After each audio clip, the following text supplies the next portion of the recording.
Good morning, everyone. Welcome to Daily Faith Builder. Hope you're doing well on this Thursday morning. All week long, we've been looking at this issue. What is a hopeful community look like? And we've been in 1 Peter chapter 4, verses 7 through 11. Let me just read the first few verses this morning. It says, "The end of all things is at hand," Peter tells us. "Therefore be self-controlled, sober-minded for the sake of your prayers.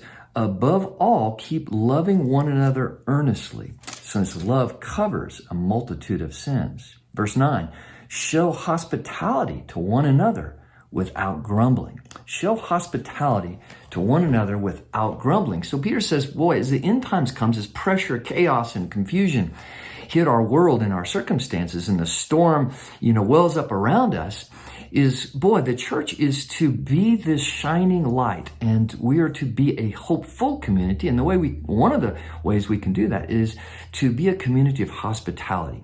Now, this admonition to the church is not just to those. Peter doesn't say, if you have the gift of hospitality, or if you have a nice house, or whatever it is. He's saying anyone who's a Christ follower is to be growing in hospitality. This is something that we all need to heed in our lives, and to just see, is this growing? Is this sense of having an open home? One of the beautiful things that characterizes a hopeful community is the people in that church, that local church in a community, are hospitable. Means that they are constantly opening their homes to people for dinners, for service, for help.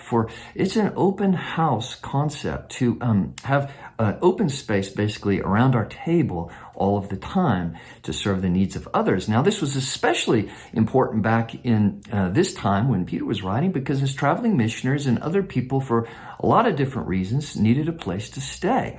And so the church was there always to host people coming in town, and even strangers, right, to open their home and to host people. Hospitality should and does characterize a hopeful community. And so I just asked you this morning, what does that look like?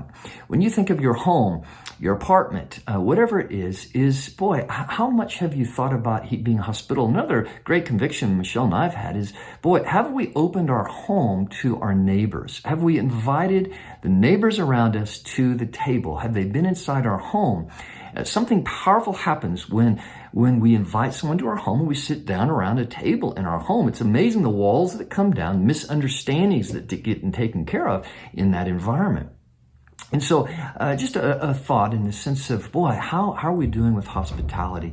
The other thing, it says, Peter tells us to do this without grumbling, because the reality is hospitality is costly. It's tiresome to do it well, to prepare and everything, and especially if it's not a part of your gifting and doesn't just naturally kind of come. And it takes some work, and it is a discipline, but it's something that God rewards. He commands us, and it is essential that we as God's people grow in our hospitality, that we're known for that. Again, it is amazing how many things can change when we invite someone, even a perceived enemy, to our table, and we provide hospitality to them. Hope this encourages you this morning. God bless.